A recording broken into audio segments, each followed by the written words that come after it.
So we've got a lot to talk about when it comes to the case of Bryan Kohberger. We have to talk about Judge's new order controlling the way people comport themselves when they live stream Bryan Kohberger's next hearing, which is coming up in about 10 days. And we've got this new book to talk about. It is written by the University of Idaho's president along with a co-author. I've got a lot of notes, so I'm going to be looking over here consulting all these notes. As we all know, on November 13th, 2022, 4 University of Idaho students lost their lives tragically. Ethan Chapin, Xana Kernodle, Madison or Maddie Mogan, and Kaylee Gonzalez. And what I read in this book just made me shed some tears. It just made me literally shed some tears going through the portion of the book of when the tragedy happened, when the memorial happened, when the vigil happened, everything. So let's talk about all of it. So those 4 students were killed off campus in a tragic way. And the University of Idaho president has a lot to say about it. He wrote a book about it. It wasn't supposed to be about the tragedy, but we learn why he decided to include a chapter about Bryan Kohberger and the tragedies in this book. They take you through the whole time of the tragedy happening and up until the point when former Washington State University student Bryan Kohberger was arrested on December 30th, 2022. So now Bryan is looking at 4 counts of first-degree murder due to his alleged role in the stabbings. Now this book, this really heartfelt book, which I purchased this morning, it has some people wondering and asking, will Bryan Kohberger go the way of O.J. Simpson? I've been thinking about that a lot. Ever since I watched The Interview Room, they did a great analysis of this book. So you can find the link to The Interview Room and all these other sources below. First and foremost, a link to the book. I felt good about purchasing it. It's $21 on Kindle and it's $34.12 right now as a hardcover copy. So I felt good about buying the book because according to the University of Idaho, the proceeds from the book will go to support this vandal healing garden and memorial. It looks beautiful. It's being designed to honor the 4 victims. I mean, it's really from the mock-ups and everything you see, and there's videos about it, people talking about it being a space where people can go and remember the victims, have a quiet time to reflect. They call it a visual representation of our vandal strong resilience. The space will include a permanent reminder of Xana, Ethan, Maddie, and Kaylee. So since the proceeds from the book are going towards this healing garden to help students, to help people, to help those grieving, survivors, everyone, I felt good about buying this book. $21, I'm glad I did. I mean, it literally made me cry when I got to the portions of what they went through November 13th, 2022 and beyond in the aftermath. So before we get all into a fair use look at the book, I want to talk a little bit about this order from Judge John Judge, boy was he aptly named, wasn't he, about the courtroom conduct. Latah County Judge John C. Judge is presiding. So right now we're looking at, what's today? Today is Tuesday, January 16th, 2024. We've got 2 motions hearings coming up in 10 days. So one is for January 26, 2024. It's at 11 a.m. It's a motion hearing. However, that is a sealed hearing close to the public. So that's a defendant's motion to reconsider orders and we can't see it. That same day, 1 p.m. local time, Judge John Judge, I like saying his name, it's about the defendant's motion to reconsider orders and scheduling conference. That's open to the public. And of course, it's not going to be like before, where we have all these pool reporters or different ones in the courtroom zooming in and, we love that stuff, but we can't do it anymore. We like to look at facial expressions. We love it when Court TV or Getty Images, whoever's acting as the pool reporter is able to get those shots and we see the facial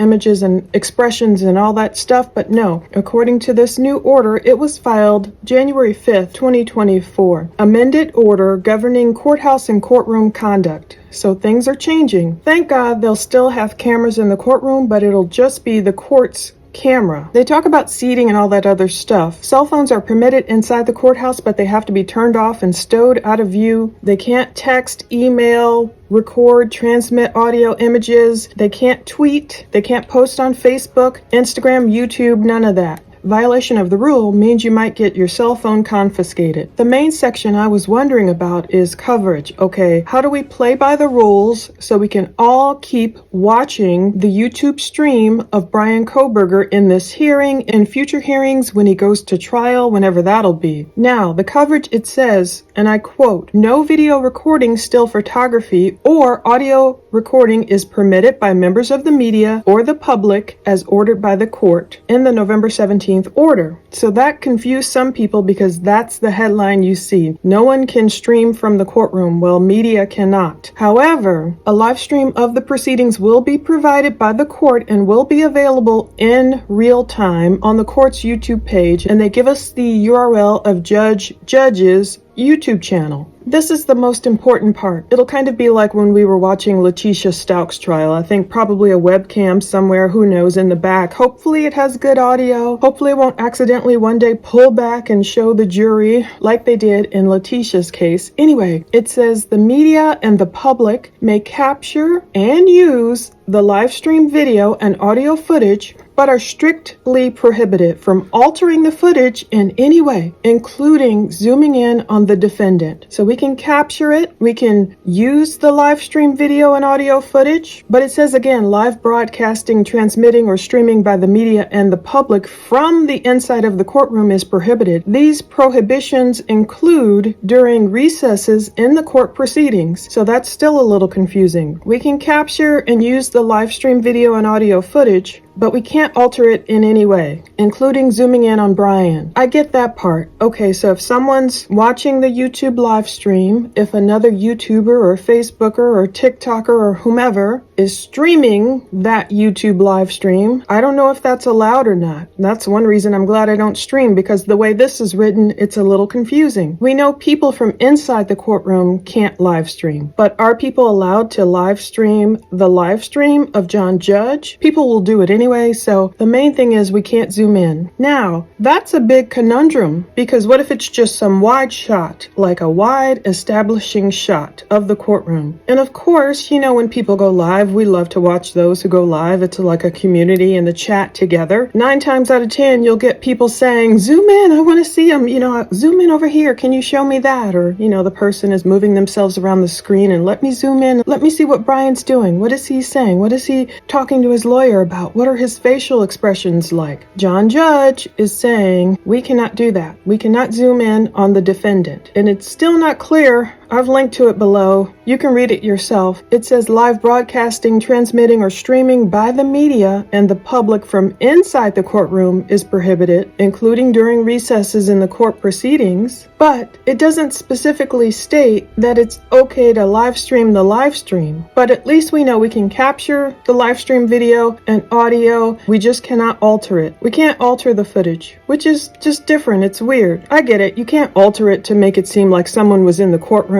who wasn't there. You can't create some deep fake of Bryan Kohberger. You can't even zoom in on him. You know how much? Like, whoop, all the way? Like, it's weird. So anyway, I just wanted to talk about that. They won't live stream audio or video of closed hearings, private bench conferences, sidebars, and all that stuff. And then they talk about other stuff, parking and all that stuff. But now, let's get into this book. Who do you think will be the first person who zooms in on Bryan Kohberger? Who do you think will be the first person who didn't read this order, who will zoom in on Bryan Kohberger? I hope it doesn't make everyone lose their privileges to watch the trial. So I'm praying everyone plays nice and that John Judge is okay with the way we report on it. But let's talk about this book. The name of the book is University President's Crisis Handbook: How a Non-Traditional Leader Took His Alma Mater from Insolvency to Sustainable Success.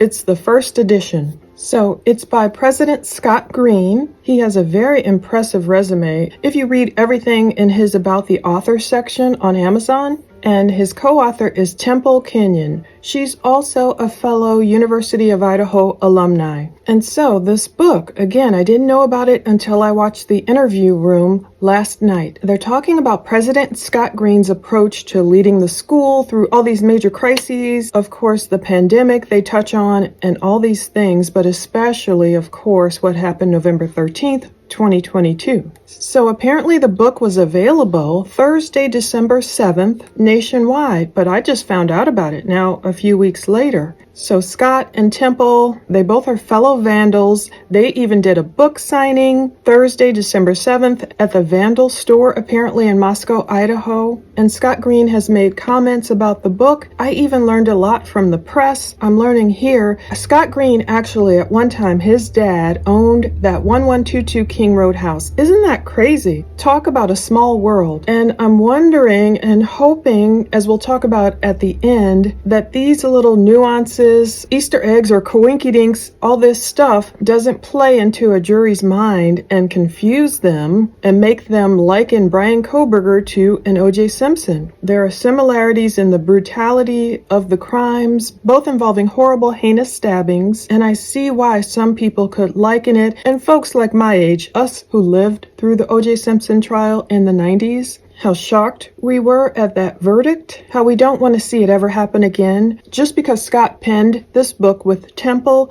how it doesn't mean the same fate will meet Bryan Kohberger. But there are some weird things going on. Scott said this book really is a celebration of the Vandal community. And I mean that broadly, not just our campus, but also the community of Moscow. What we accomplished together over these 4 years is really remarkable when you think about it. So that's the main thrust of the book, or the main reason it was written. Scott Green has only been at the helm about 4 years. Several roadblocks hit him. Insolvency, that means the university didn't have enough money basically to pay its bills. He had to turn that situation around financially. That's the main thread of the book. Only towards the end do they get to the Kohberger situation. So Temple is saying the book isn't just aimed at the Vandal community, but for anyone in a position of leadership, whether in higher education, business, or public health. They're saying everything they've learned dealing with the pandemic, and especially with this crisis, the murders, it can help others. And unfortunately, they're saying other college communities might experience the same thing. So here's what we went through. The book has interviews with more than 50 people, including University and Moscow leaders. So they're talking at first, and the chapters, of course, I skipped over. Buy the book. I encourage you to buy it. It's going towards that beautiful, peaceful garden to offer healing to people. It's a great memorial. It's a great tribute. I urge you to buy the book. I'm just going to be skipping around, pulling out different fair use portions. Hopefully, I believe they understand the concept of fair use. A couple of people I've dealt with lately don't understand the concept of fair use in YouTube, but thank God for turning one around, and I pray he's working on turning that other situation around for the good too, in Jesus' name. So when Scott first took over as president, he faced the daunting financial hole, he called it. The enrollment numbers were down, employment rate had been increasing. So UI's chief financial officer, Brian Kohberger, told Scott that the university only had 18 months worth of cash left before it became insolvent. So that's not long. Green said the university was on the verge of losing $22 million.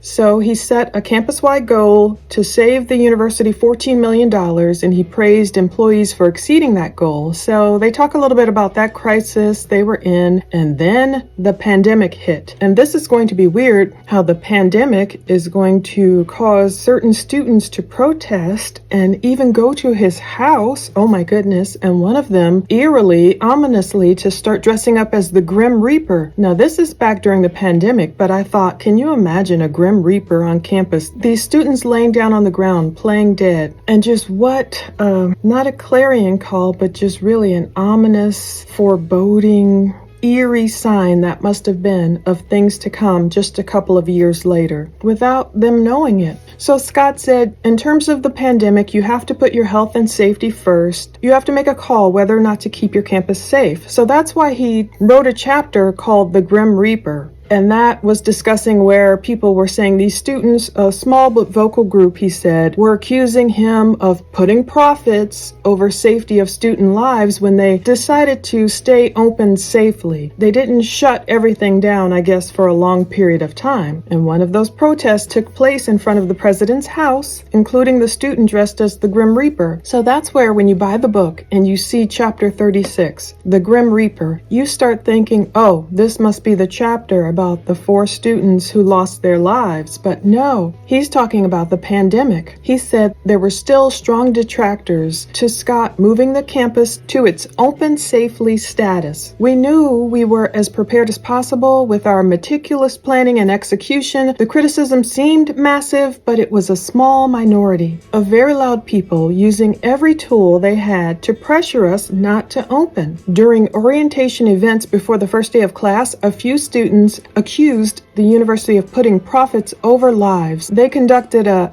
die-in as opposed to a sit-in, back in the 60s and 70s. They conducted a die-in by laying down on the pavement to represent dead bodies. The same group of about 4 or 5 grad students also exercised their right to peacefully protest, with one member always dressed as the Grim Reaper. They decided to protest at University House one afternoon. So Scott said they just stood by the driveway. When I drove into my driveway after work, I saw the Grim Reaper and 2 or 3 others park the car in the garage and went into the house. They left. End of protest. That gets a little creepy. Imagine you're the president of a university and, people don't agree with your politics or your policies or how you're running things. And so they dress up like the Grim Reaper. Did it have the sickle and the robe and everything, I'm assuming? And then they go to his house. They just stood by the driveway. Were they in the driveway? Were they in his yard? That's kind of weird. But he went in, they went in, protest ended. So that was fine, but whoa, that was like a harbinger again of things to come. I wanted to focus on that chapter a little bit. Now, there's a ton, but I'm skipping all the way, basically almost to the end. Chapter 43, When Evil Visits Your Campus. But before we read that real quick, I want to tell you about Scott's dad actually owning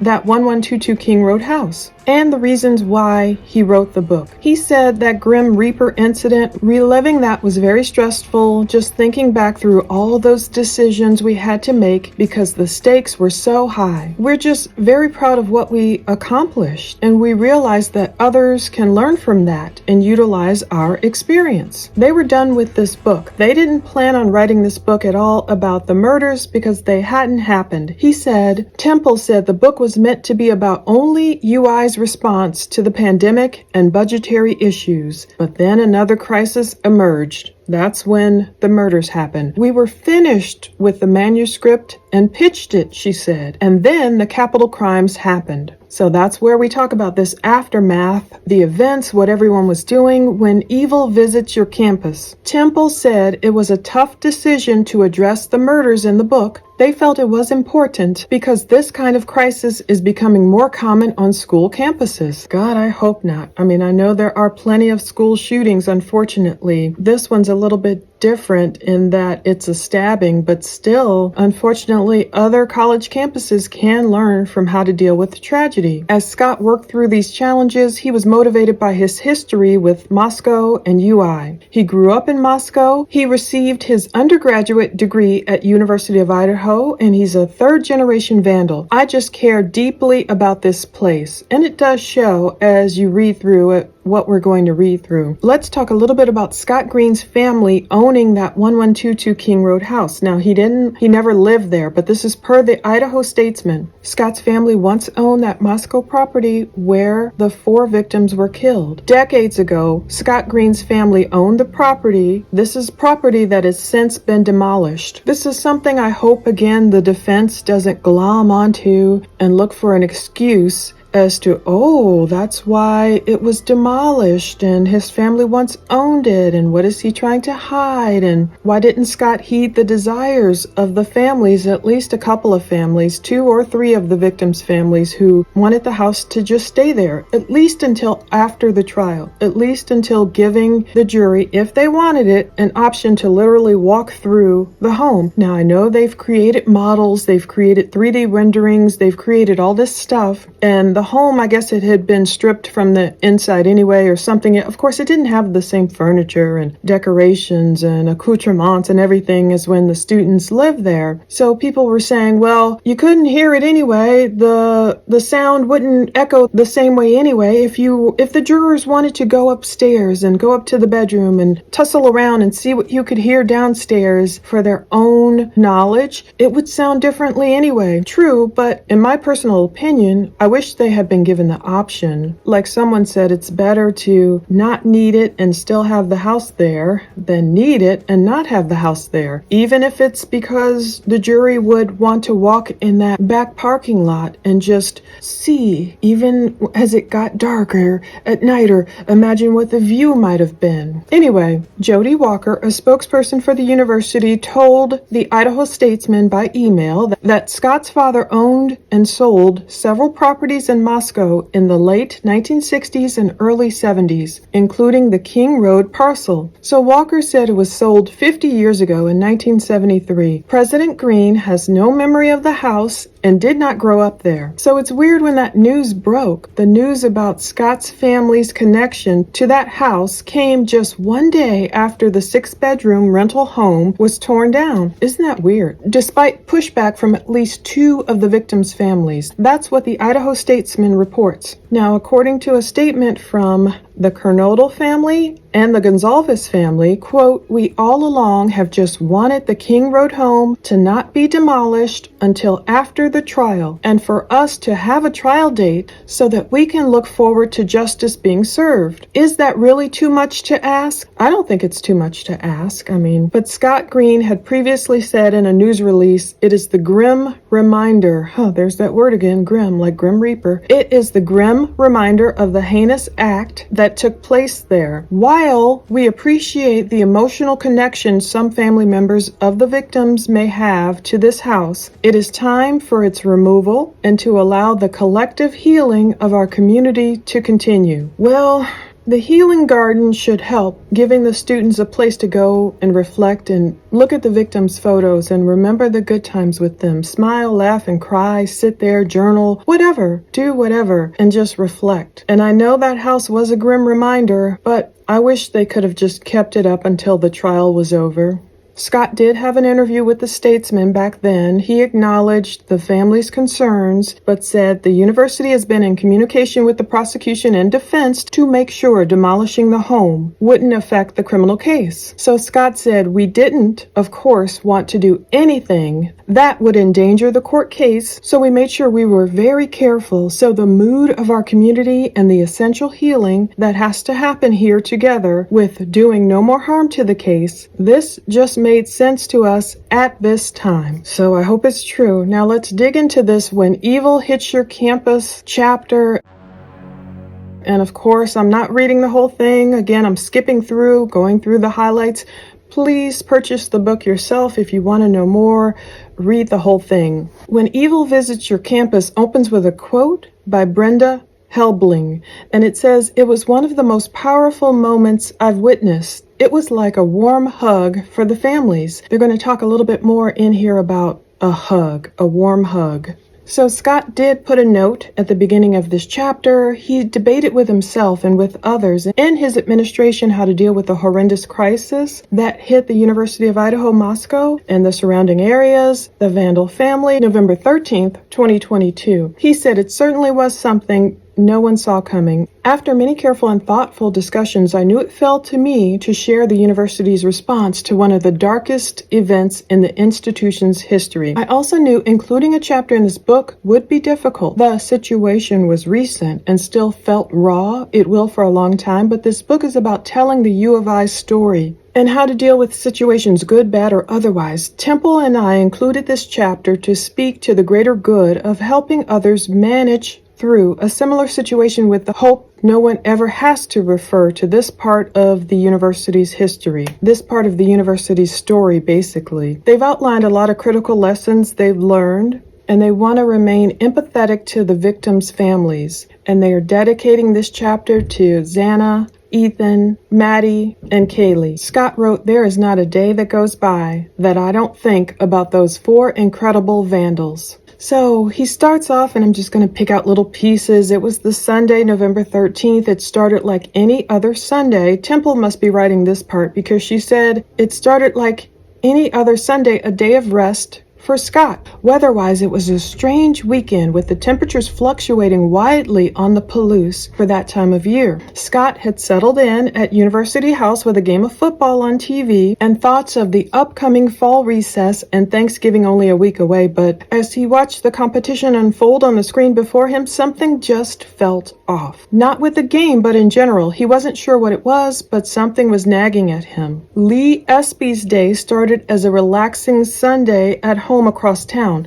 Lee was the division operations officer for finance and administration at the university. Lee said, I woke up, spent time doing chores around the house, went on a run, and after cleaning up, had settled in to watch a basketball game. But shortly after noon, that's when Lee's phone rang. So it's really interesting. We get a timeline here. Shortly after noon, Lee's phone rang. So people who think students probably found out a little bit earlier. We don't know the contents of the 911 call, but here they're talking about, look, shortly after noon, that's when Lee found out. I received a call from Jake Nichols, UofI Executive Director of Public Safety and Security. The only words that came out of his mouth were, have you heard what's going on? When I told him I hadn't, he informed me there had been an incident on King Road, a quadruple homicide, likely students. Jake informed me that he was out of town but heading this way, and I suggested that I go and start setting up a command center at the UofI administration building, and he and others could arrive. So Lee knew it was his job. Look, I've got to gather the Vandal tribe immediately. So Lee called Scott. There was no answer. He quickly sent a text which prompted Scott to instantly call.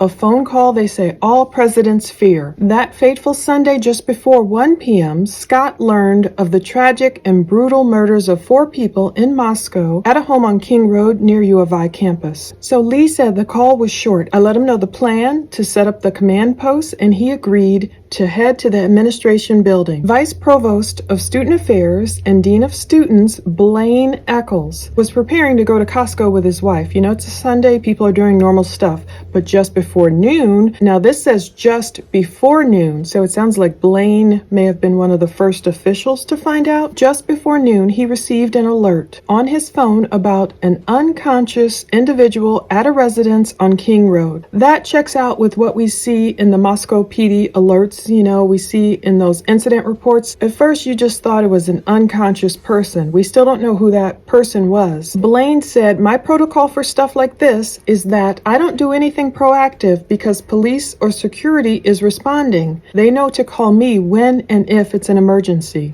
And boy, did they call him. So that call came when Blaine was in the parking lot at Costco. Campus Captain Tyson Barrett from the Moscow Police Department informed Blaine that 4 individuals were found dead and believed to be college-aged, most likely murdered. I just couldn't wrap my head around what was going on, Blaine recalled. So yeah, you're going to Costco with your wife, and all of a sudden, in this so-called very safe community, 4 college students are dead. So he immediately contacted Provost Tori Lawrence and Scott while his phone was buzzing and chiming, going off with dozens of notifications. His wife drove them back to Moscow, and he handled the onslaught of calls and texts. Once back to Moscow, he headed to Incident Command on campus.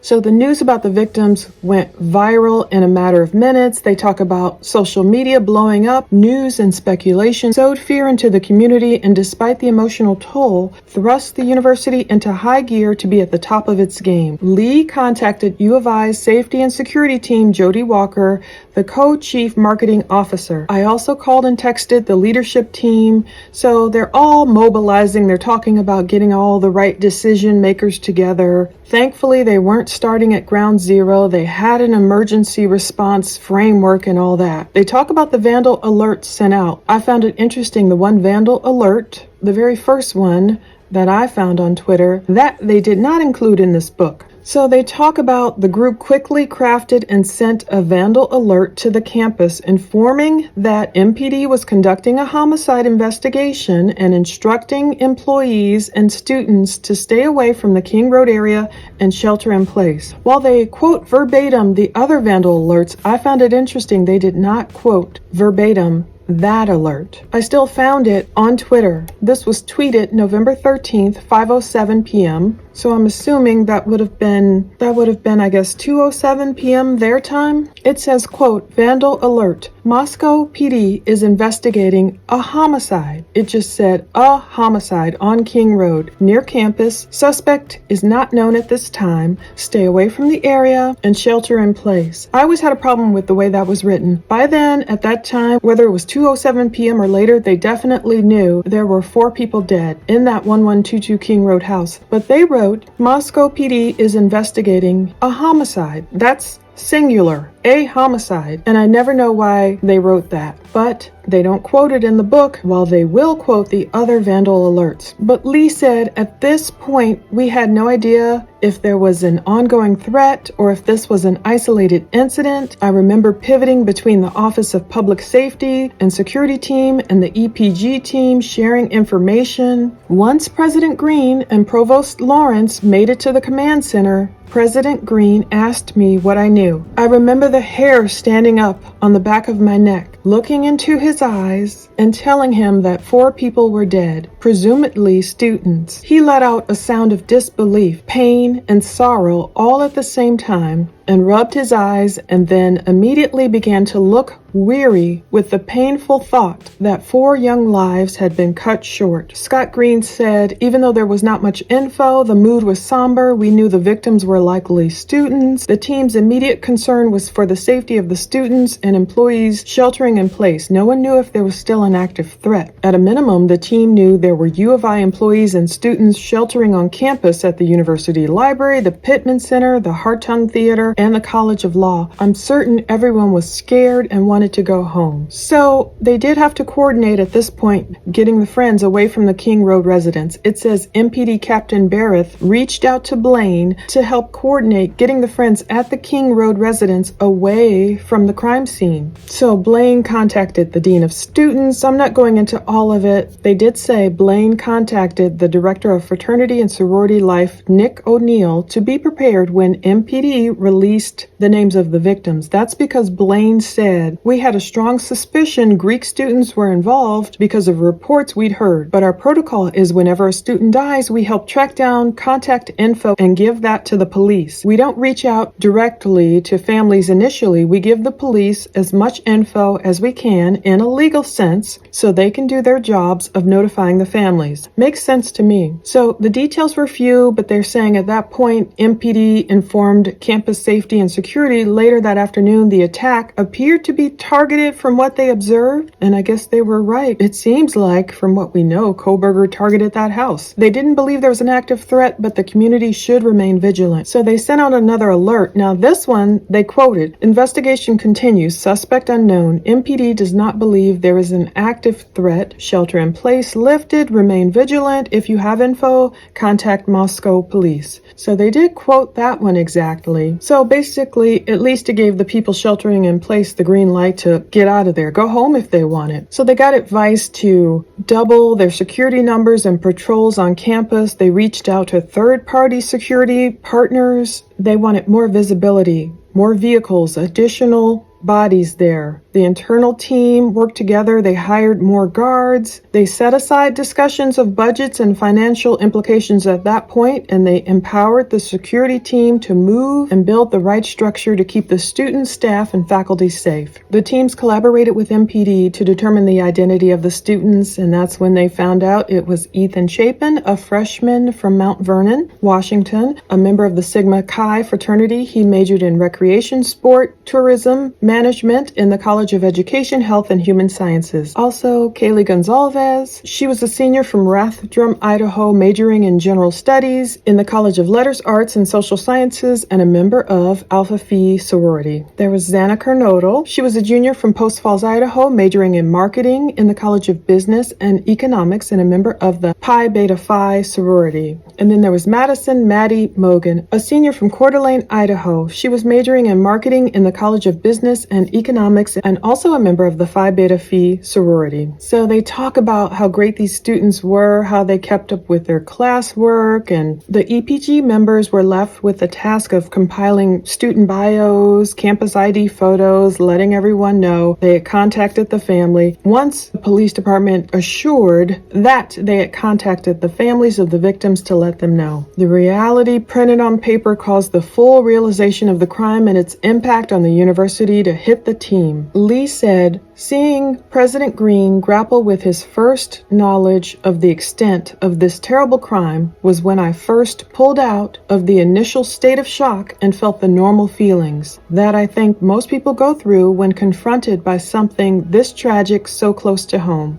So they went through talks. It was so close to Thanksgiving about canceling classes, letting students go home. Some wanted to stay, some wanted to go home. They were scared. Later that afternoon into the early evening, even Blaine, 4 counselors, and 2 case managers from the UofI Counseling and Testing Center, they began going to the Greek houses that were directly impacted by these crimes. Basically, the loss of their friends, their sorority brother and sisters. We went to Pi Beta Phi first, then Alpha Phi. Then I drove up to Sigma Chi. This is what Blaine is saying. By the time I visited each house, they'd reached out to their chapter advisors and some alumni, and they were there with the members of the fraternity and sororities. So they talk about the next alert they sent out at 5:17 p.m. Moscow police continues to investigate the death of 4 people near campus. They indicate there is no ongoing threat. More info available soon via email. And then they made the decision, sent the memo at 9 p.m. Classes canceled to honor student victims. So at that point, the MPD had asked them to still hold off on naming all the victims. They wanted to doubly ensure all next of kin had been notified. So they didn't include that info in the first memo. They noticed the way people were reacting. They were scared. There was an uptick in the sale of deadbolt locks. People who had usually never locked their doors before were starting to lock their doors in that town. And families were having conversations at the dinner table about staying vigilant. Don't go anywhere alone. If you see something, say something. Whoever committed this atrocity was still at large, he said. So finally around noon the next day, that would be the Monday, Scott issued a memo naming the victims. So I'm sure a lot of people already knew around campus, but this is when it became official. This probably was the time I started hearing about it, when we saw those 4 beautiful faces just splashed across the news and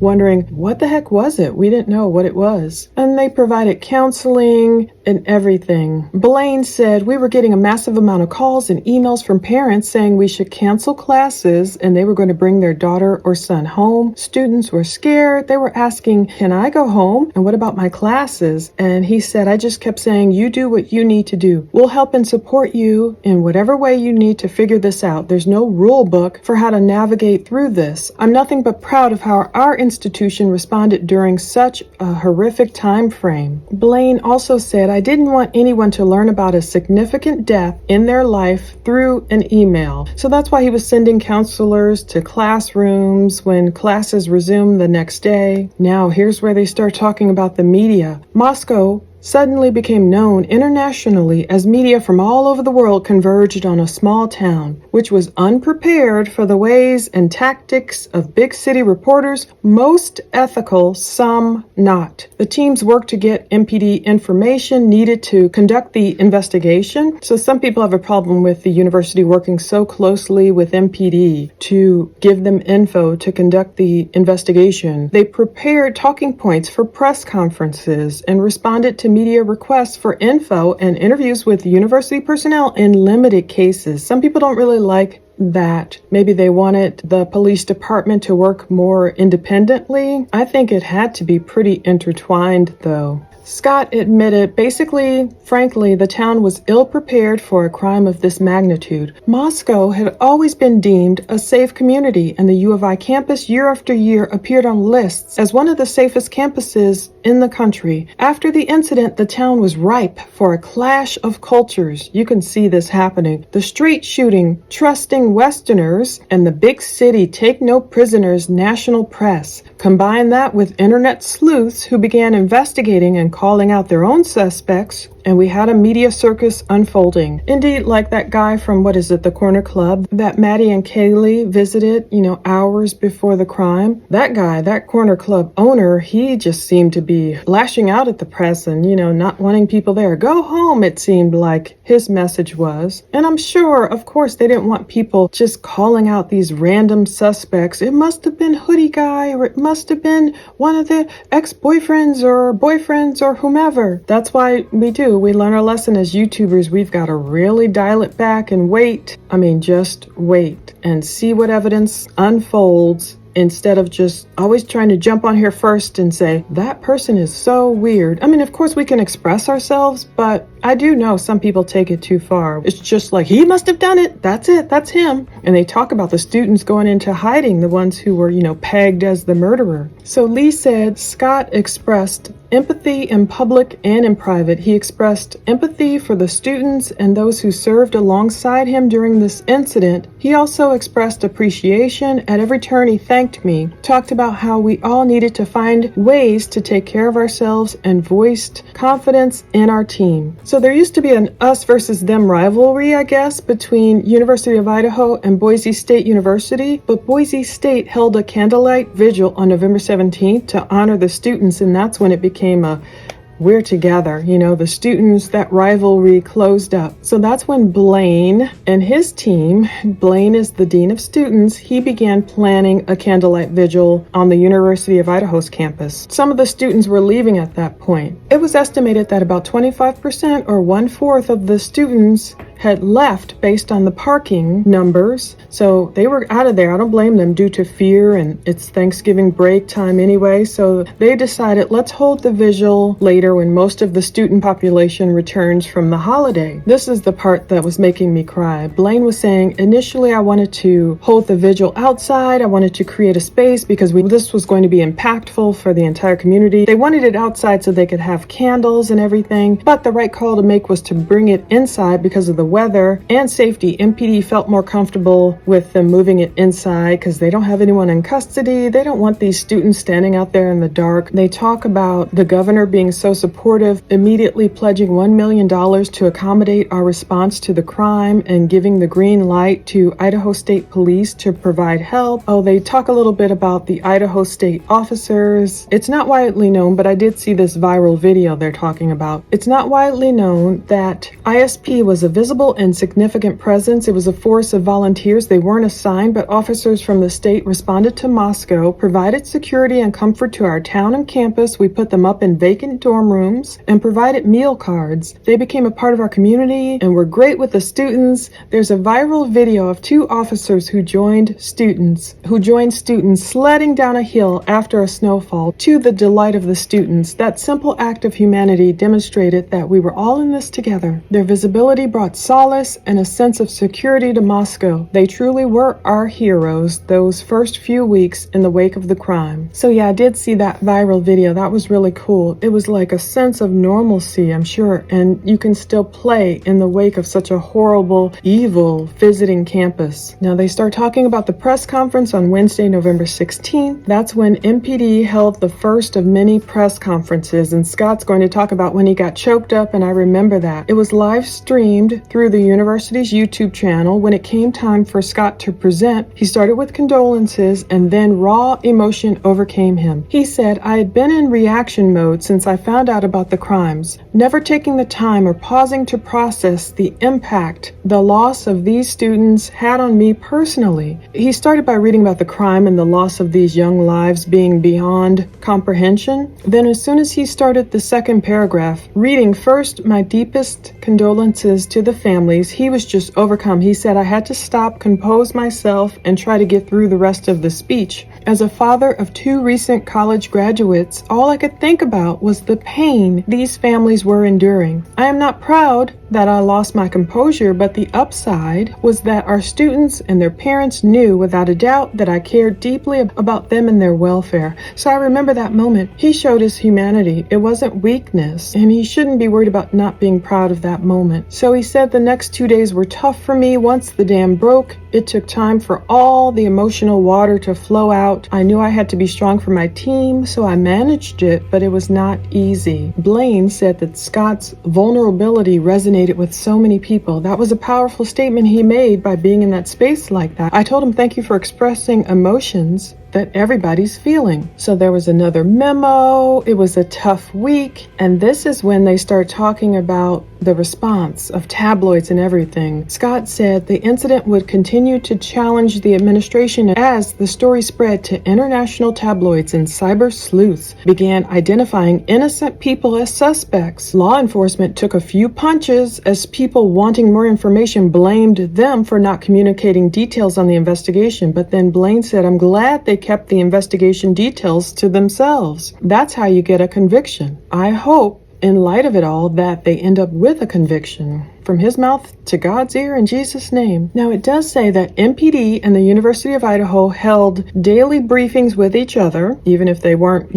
necessarily holding daily press conferences with us, the public. But Blaine did emphasize that the university had no insider information about the status of the investigation or no leads on who committed the crime. So it wasn't like the university had a heads up and they were whispering to Moscow PD. The university provided as much info as they could with police. This is important, working through the general counsel's office to ensure the details shared were done so legally. So I hope everything was on the up and up here. This is the part finally that made me cry. On November 30th, the university held the long-promised vigil for the victims. The social media blast invited a lot of people to turn on their stadium lights, light candles at home or what have you, hold a moment of silence, but thousands of students, employees, and community members and family converged at the Kibbe Dome that night by walking through metal detectors and descending the stairs to the turf. In place of candles, you could use like a candle app on your phone, and dozens representing media worldwide set up cameras at a designated area on the 50-yard line. One major U.S. network brought over a dozen media staffers to Moscow. Now, the victims' families were hosted up in the Lighthouse Center so they could watch from a distance if they chose not to get closer. Some of them spoke. We know he always makes me cry. Maddie's dad,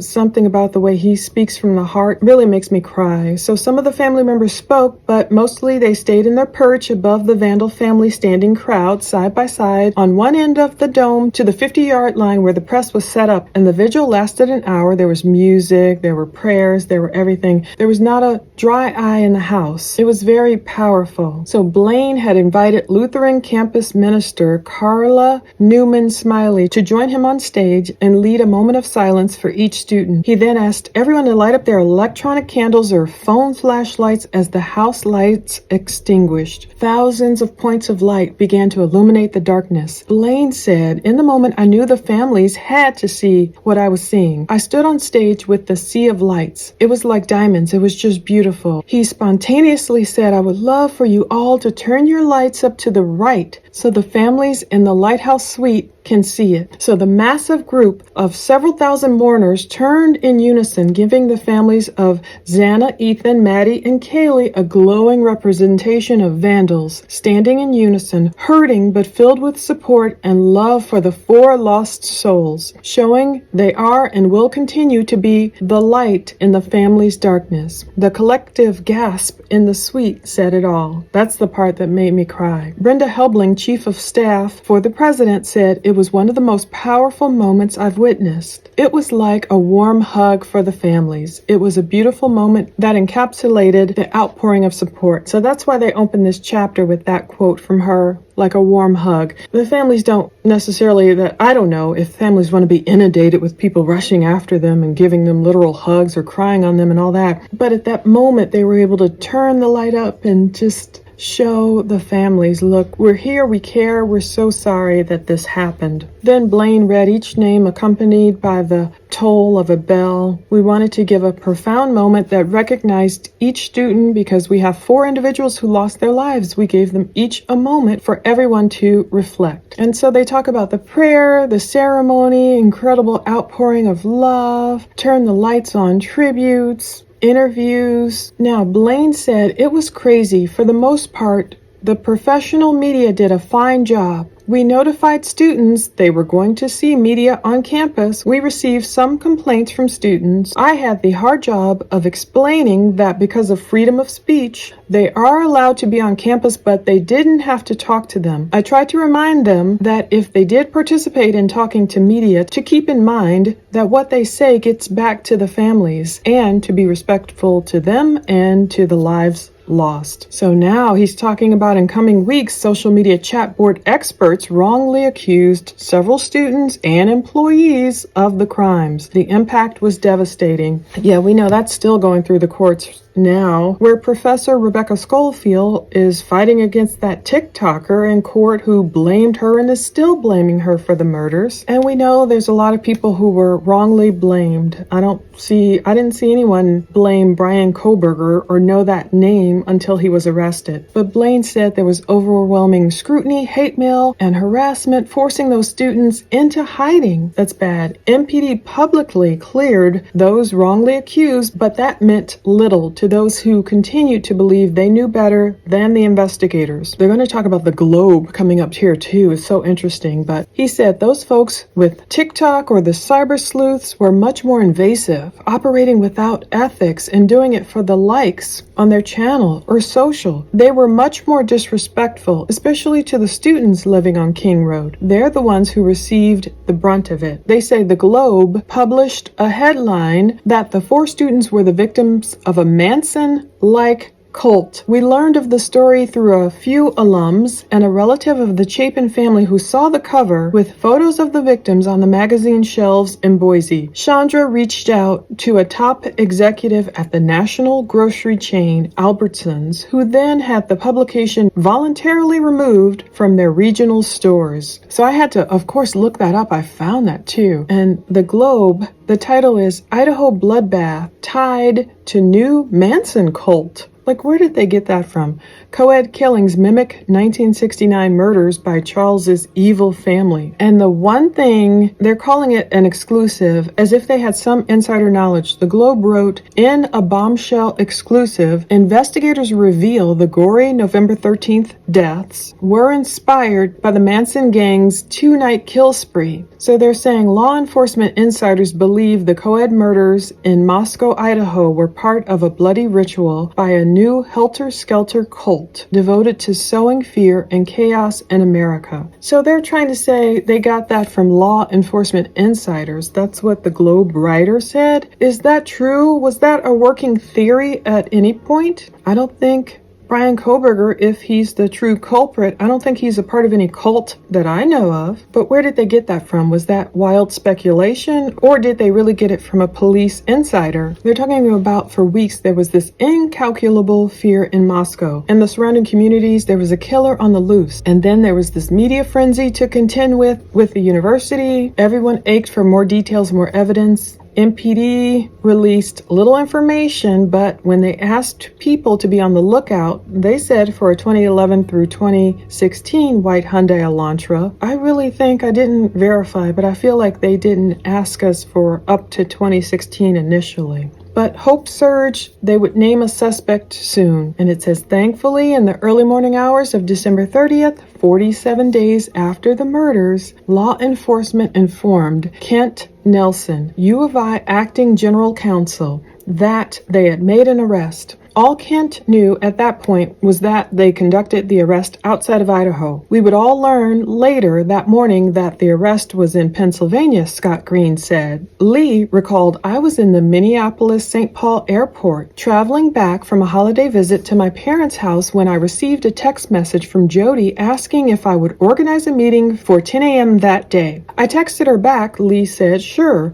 but called her immediately. I was uncomfortable with the vagueness of the message, hungry for information after weeks with little and ready to help if needed. She let me know there was movement on the case and that there would be a press conference at 1 p.m. We all needed to get together. And might I say, at this time and these people, I believe, were not under the gag order, and that's why it's okay for them to talk in these interviews and why it's okay for this book to be published. We all needed to get together. As I was organizing the Zoom meeting from the airport, the reports that an arrest had been made started to hit the news outlets and popped up on my landing page feed. I ended up on the plane during the UofI's internal meeting and the press conference, but asked Bryan Kohberger to update me via text. Halfway through the flight, I started scrolling through the various news channels via the complimentary entertainment screen on the back of the seat in front of me. One by one, they began flashing a picture of the suspect, telling what they knew about him, and showing aerial footage of his parents' home in rural Pennsylvania. So the details started to fall into place, telling a gruesome story. On early Sunday morning, sometime between 4 a.m. and 4:20 a.m. on November 13th, 2022, Bryan Christopher Kohberger, a graduate student from Pennsylvania studying criminal justice at Washington State University, only 8 miles west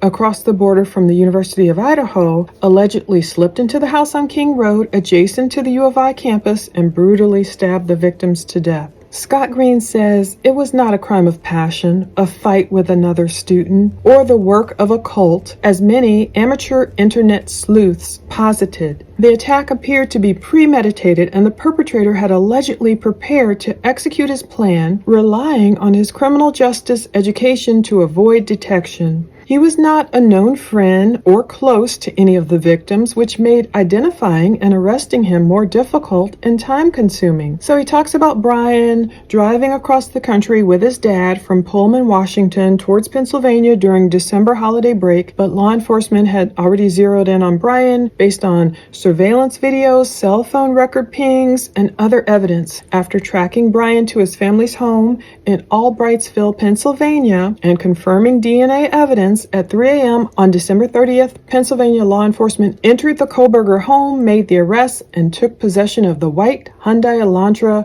that they believed the killer used to travel to and from the murder scene. Now, Lee said, "I sat on the plane dumbfounded by the fact that Kohberger had attended class after the murders and then traveled to his family home for what I'm sure seemed to them as a normal holiday visit." Yeah, I think they went out to eat, as I covered in one of my other videos. A time for family, friends, and decompression. I shed a tear or two quietly, not sure if it was sadness or relief. At the same time, I could not help but draw the parallel to my family, who had woken up early to take me to the airport, a father's chore done with love after a nice visit. As stark as the comparison, the contradiction of knowing that 4 families had endured a much different end to 2022. They talk about the press conference MPD hosted that day, the fact that Scott Green sent out a communication after the presser naming Bryan Christopher Kohberger as the person arrested in connection with the King Road homicides. And it says the UofI does not appear to have any record of Kohberger. No motive has been released by law enforcement. So that was the news they've been waiting on. They talk about the crime leaving a mark and any employees or students needing assistance to avail themselves of different resources, outpouring of support. Blaine said, "The day of the arrest, I talked to the Dean of Students at Washington State University 4 times. I told her, hang on, the tidal wave that just went through our campus was headed her way." Now, shortly after the arrest, they're talking about the gag order. A Latah County District Judge placed a gag order on individuals involved with the investigation or evidence, including law enforcement, asking them not to discuss the trial with the media. But Scott knew this case was going to be in the forefront, front and center with the media throughout the whole trial, despite the fact the crime was committed off campus by an individual from another state. They would have to counter the view that the University of Idaho's campus, for some reason, is unsafe. He said, "For years, we're considered one of the safest campuses in the nation, and we will be again, but in the meantime, we prepared to respond to the inevitable questions about security and safety in our community." So they would go on. He did talk about,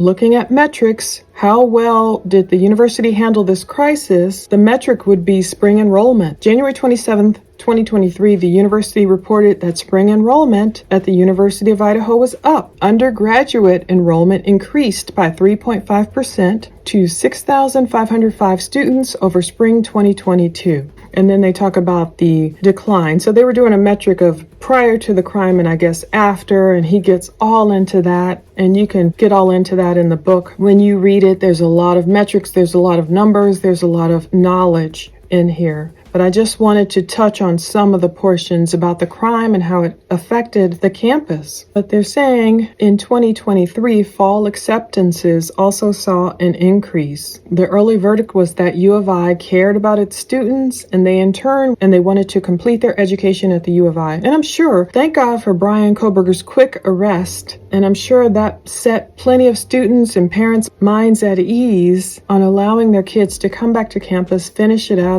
ultimately graduate. They talk about Kohberger sitting now in Latah County Jail, held without bail. This says awaiting an October 2023 trial. Well, we know that didn't happen. A grand jury did indict him, though, on 4 counts of murder and 1 count of burglary on May 17th, 2023. And he stood silent June 2023 when asked for his plea. So the judge entered a not guilty plea on Kohberger's behalf, and prosecutors will seek the death penalty for Kohberger. Blaine calls it a unique situation for an institution of higher education to face. UofI has faced student deaths before, but this is murder. Multiple murders with a knife. That's the horrific part. Every horror movie out there plays on our darkest fears of what actually happened on King Road, but I'm proud of the way our students responded and maintained their grit and resiliency. This generation gets a bad rap for being flakes and not strong, but these are children of the pandemic. They've done the hard things. This is not what their student experience should be about. That's what Blaine said. Their life experience shouldn't be about being on 2020 or Dateline or talking about friends they've lost. We're going to go in the direction that moves us forward, focusing on academics and engaging in social opportunities while still remembering Ethan, Xana, Maddie, and Kaylee. So there's a lot in this book. That's just a slight, small, fair use portion of the book. It's like 413 pages long. And because of the nature of the crime, I liken it to the O.J. Simpson case just because it was likely enacted by one person. You know, even though O.J. was acquitted, and that's the problem, many people believe he slashed 2 people, Nicole Brown Simpson and Ronald Goldman, to death just one summer night, and he was acquitted. Now with Bryan, many people believe singular Bryan slashed 4 people to death. We don't know how there was a lack of blood or a lack of evidence or what have you on Bryan. But what we watch with the O.J. Simpson trial, all these things that weren't necessarily related to the crime, how they crept into jurors' minds and the minds of the public and caused him to be acquitted. The big thing was like racism. One of the cops involved, Mark Furman, he was accused of being a racist. And so people were saying, okay, maybe he planted evidence. DNA was new back then and everything. And Mark Furman is saying, no, you know, one time I stopped the singer Vanity, Denise Matthews. She was gorgeous, God rest her soul. She actually signed a book and sent it to me once. Anyway, Mark Furman is saying, oh, I stopped Vanity once and I asked her out for a date, so I can't be a racist. And this is the kind of stuff that went on through the O.J. Simpson trial. It was one of the first trials everyone was watching and, you know, watching all these elements. And in the end, I believe O.J. Simpson was acquitted because some people thought, oh, of course, LA cops are so racist. They've practiced all this horrible policing against black people. This is one way to get them back. Well, I don't agree with that. I just agree with justice for justice's sake. I don't believe in harmful policing. Of course not. But I don't believe anyone won anything by O.J. Simpson getting off if he really was not innocent. But I don't want Bryan Kohberger's case to go the way of O.J. Simpson with all this ancillary talk of this book, or talk of the house being demolished, or talk of Scott Green's family once owning the house, or all of that. I don't want that to cloud the mind of a jury and introduce doubt, and we see Kohberger walk away if he's truly the culprit. Hopefully people can focus on pure evidence and convict the right person. Isaiah 61:11, for as the earth brings forth its sprouts, and as a garden causes what is sown in it to spring up, so the Lord will most certainly cause righteousness and justice and praise to spring up before all the nations through the power of his word. So there's his word, planting those seeds. It made me think about God bringing righteousness and justice and praise. And just because O.J. Simpson was acquitted incorrectly, I still believe, like him and Casey Anthony, you see all these atrocious decisions, miscarriages of justice. That doesn't mean that Bryan Kohberger won't be convicted. I remember getting down on my knees and crying when Derek Chauvin was convicted. I was so relieved. I thought, because I lived through the O.J. thing, and I thought, oh, please, Lord, don't let Derek Chauvin get away with putting his knee on George Floyd's neck for like 9 minutes. Just so obvious and horrible and evil. And when he was actually convicted, I cried because also I lived through the Rodney King era where, you know, the cops are literally beating him on video and you see them get acquitted. And so you don't want to get bitter. You don't want to get hard-hearted. And you think, oh no, what's going to happen with this case? Will justice prevail? Well, justice can really prevail. And that's my message. Even though this book is out, even though there might be confusion, there might be all this talk and what's going to happen with people streaming it on YouTube and zooming in or out. And, you know, there's so many other considerations we deal with in 2024 that we didn't have to deal with in years past, but thank God, because we have more evidence. So we will wait and see. Please check the links below. Buy the book like I bought it. It was worth it just for me to even read the sections about the crime and the state of the university before and after it happened. It's